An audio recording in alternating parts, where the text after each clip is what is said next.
strategjike amerikane pra për negociata apo për shkallëzim dhe nga ana tjetër se i përket negociatave mes të dyja vendeve, si e shet gjithë rolin e Pakistanit këtu? Roli i Pakistanit ka qenë shumë i rëndësishëm, i cili nuk ishte në fjalë, nuk ishte në tavolinë, as emri nuk është ju dëgjonte shumë, domethënë vetëm thjesht në këtë luftë në 40 vitore, pra që 2 muajt e fundit, por edhe në Gazë dhe në ashtu, por është i rëndësishëm edhe më shumë i rëndësishëm besoj që është për Teheranin, e cila ishte Omani, ishte Katari, ishin ato vendet e tjera të cilat nuk i sollen asnjë dobi Iranit për këtë punë, kurse Pakistani edhe pse ende nuk kemi domethënë një paqe, nuk kemi një ashtu, por lodhja e Pakistanit, ajo që bëri Pakistani për të ulur në tavolinë dhe që po vazhdon ta mbajë këtë qendrim dhe po lodhet ende në këtë detyrë, kjo tregon që Irani e ka një besueshmëri, sa do të pak ndoshta ajo 100%, por sa do të pak e ka një besueshmëri në Islamabad, i cili sipas strategjistëve dhe sipas ish ushtarakëve në përbot, domethënë që dhe flasin dhe shkruajnë shkrimet të rëndësishme, ata thonë që Irani ka një besueshmëri tek Islamabadi për arsye sepse është një forcë në thojza muslimane, por është edhe një forcë bërthamore, pra nukleare, e cila mund të jetë ajo që Irani kërkon, pra që kërkon garanci që mos ta sulmojë kush më artë, dhe këtë mund ta bëjë vetëm një forcë nukleare, por nuk mund ta bëjë as Egypti, as Turqia, as dikush tjetër, por një forcë nukleare e cila është vetëm një forcë që me shumicën e popullsisë muslimane, nëse e shohim nga ana teologjike, por edhe nga ana strategjike, marrëdhëniet Islamabad-Teheran kanë qenë të rëndësishme, edhe pse nga një herë ka pas ndoshta edhe mosmarrëveshje, por në përgjithësi kanë qenë të rëndësishme. Kurse në aspektin tjetër, nëse shohim edhe vendet tjera, pse nuk arritën vendet e tjera të jenë në vend të Islamabadit, është që forca e tyre, ku sipas Iranit po të thuash të gjitha janë vende pro-amerikane, pra të gjithë vendet e Gjiprësit po ashtu, edhe Egjipti po ashtu, edhe Turqia se automatikisht është edhe anëtare e NATO-s. Ndërkaq Sokol, kur flasim për mundësinë e një marrëveshje se i përket programit bërthamor iranian, sa reale është teknikisht, por nga ana tjetër dhe politikisht, pra verifikimi i një procesi të tillë në terren? Kjo është shumë për të dëshiruar, dhe sidomos ku bëhet fjalë për Iranin, që në fakt ne e quajmë nëpër media, e quajmë që kanë filluar me regjimin islamik të Iranit, por pasurimi i nuklear dhe dëshira e Iranit për të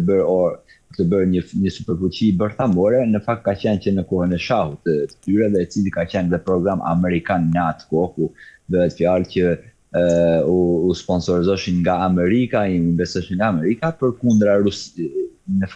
për kundra Bashkimit Sovjetik të asaj kohe, por me ndryshimin e kohërave normalisht që shumë gjëra kanë ndryshuar dhe është bërë si ai gogoli i keq ashtu. Irani gjoja me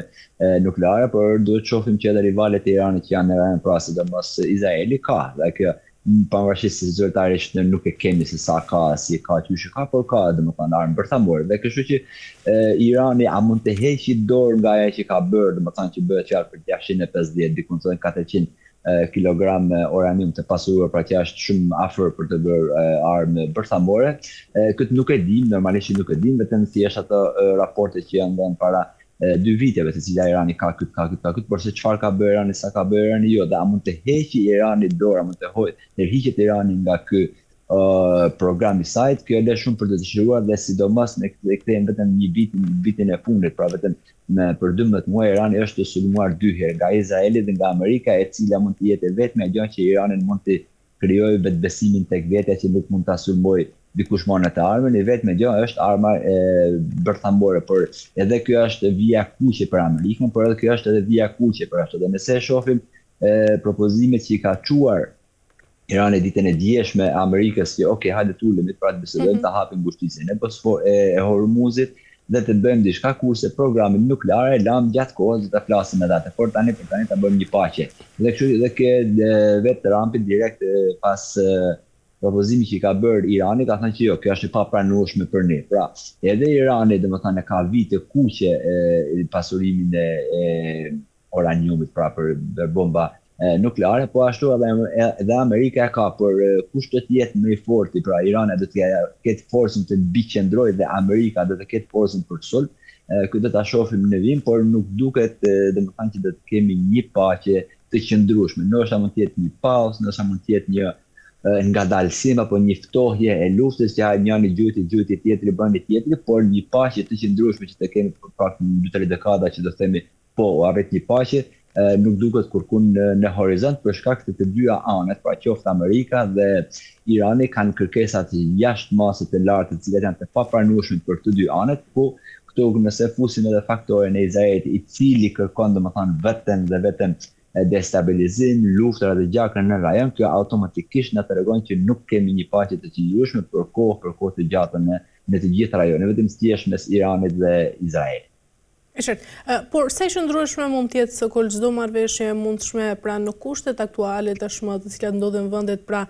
edhe besimi i ulët që ka midis aktorëve kryesor. Jo, nuk e shoh në asnjë mënyrë që të kemi një paqe të qëndrueshme atje dhe kjo duket e pamundur për shkak se siç e thash edhe pak më parë, pra kemi 3 aktorë dhe 3 faktorë të cilët me të vërtetë nuk kanë besueshmërinë tek njëri tjetri. E para e dyta, Irani thotë që më kanë hangër besë 2 herë që isha në tavolinën e bisedimeve në diplomaci, pra duke firmosur dhe duke bërë pazarlekun të dy së bashku për me dashurimërinë e të dyve, ju më sulmuat më, kështu që nuk ka besim kjo, domethënë është e sigurt të dy anët, por duhet parë pak edhe nga Amerika, e cila Amerika deri më tani faktin që kur ka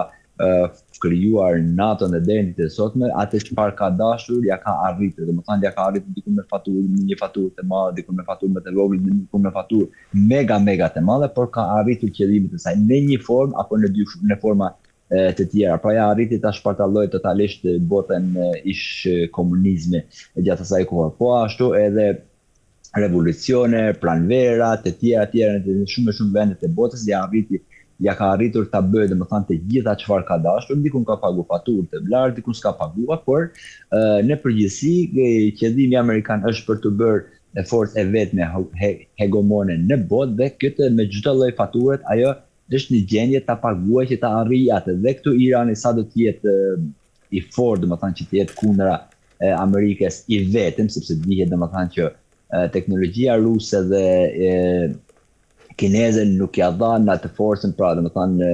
sistemi mbrojtjes ajrore në Iran është zero. Pra ishte gjithë teknologjia ruse dhe gjithë teknologjia kineze, pra ata që janë kundër Amerikës, kështu që Amerikën po e çon drejt asaj që shkon vetë, por normalisht që dikun pagua, por njëjtën kohë unë besoj që Irani e ka logjikën e saj e cila do ta arrisë një lloj paqe, po jo paqe të qëndrueshme, nuk bëhet fjalë për një paqe të qëndrueshme, sepse kemi edhe faktorin e Izraelit, prapë siç e thash edhe pak më parë, e cila u bë paqja në Gaza, po ende vriten njerëz, u bë armpushimi dhe u bën marrëveshja në Washington, i cili po vazhdon të bisedohet përsëri për Liban, ende vazhdojnë bombardimet e ditën e sotme, ku mbrëm kanë vdekur mbi 6 vetë nga bombardimet e Izraelit. Po ashtu nëse shohim edhe sidomos për 2-3 ditë e fundit që Izraeli po përgatitet për zgjedhjet e ardhme, pra edhe vetë qeverinë e Benjamin Netanyahu në koalicion e tij, po edhe koalicione opozitare që tashmë janë bashkuar, nuk na tregojnë që do të kemi një pozitivitet, pra një ndryshim të politikave të Tel Avivit, pra kemi të njëjtën gjë, se mund të ndryshojnë emrat, e cila kjo në rajon tregon që nuk bëhet fjalë që të kemi një paqe të qëndrueshme, qoftë në Gaza, Liban, Iran apo në të gjithë rajonet. E qartë. Mirë, Sokol, mbyllim me atë çka ndodhi në shtëpinë e Bardhë, pra ku pati të shtonë një atentat ndaj presidentit të SBA-s Donald Trump. Si e ke parë gjithë këtë? Po kjo ka qenë, normalisht që nuk jam ekspert i sigurisë, por ka qelluar shumë herë të jem me presidenta të rëndësishëm të botës dhe mund të thuhet në mënyra të ndryshme, çdo kush jep mendimin e vet, por këtë do ta shohim pak edhe për politikë të brendshme amerikane për të drejtuar, për të ndryshuar opinionin aty, sepse në atë vend atje nuk është të bëhen për herë të parë mbledhje të tjera dhe të dalë një person ashtu plus kësaj, pastaj thuhet pse u kap GD Vance përpara, pra u largua nga vendi dhe jo presidenti, ku presidenti është ai ka çdo gjë atje, domethënë këto besoj që janë për të ndryshuar aktualitetin, sepse dhe bodyguardat dhe mbrojtja e Amerikës për lideret e tyre, jo thjesht domethënë shumë afër Washingtonit,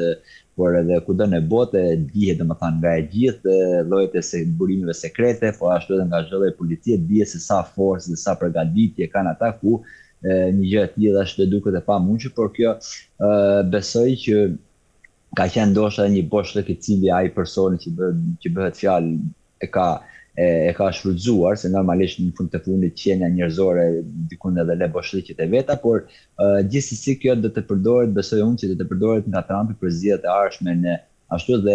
tashmë siç e përdor edhe herën e parë, por nga që nuk ka as viktima as plagose, kjo është një gjë e mirë të paktën, por besoj që edhe vetë administrata e Trumpit këtu do të ketë edhe shumë më kujdes në aspektin e asaj çfarë bën dhe çfarë bën dhe çfarë thotë dhe jo vendollet, sepse vendolja sigurimi amerikan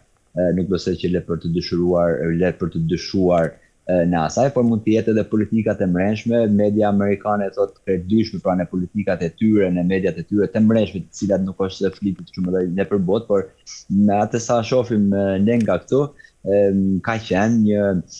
atentat i cili ka qenë i planifikuar, por të mos të dinë se këtë CIA, mos të dinë se këtë FBI dhe vetë ajo, kjo le shumë pikpyetje në këtë temë, të cilat është shumë e vështirë që të japun një përgjigje të saktë, ku normalisht nuk jam edhe eksperti i sigurisë apo se si e kanë filozofinë bodyguardat dhe mbrojtja truplojat e presidentit më të madh, më të fortë në botë. E qartë. Mirë, Sokol, kemi arritur në fund, falenderoj për çdo informacion. Ishte kënaqësi. Kënaqësi gjithashtu të më faleminderit. Mirë, shikues nderuar, kemi arritur në fund të këtij programi dhe për ditën e sotme. Bashkë do të shihemi sërish nesër me tema të tjera deri atëherë, mirupafshim.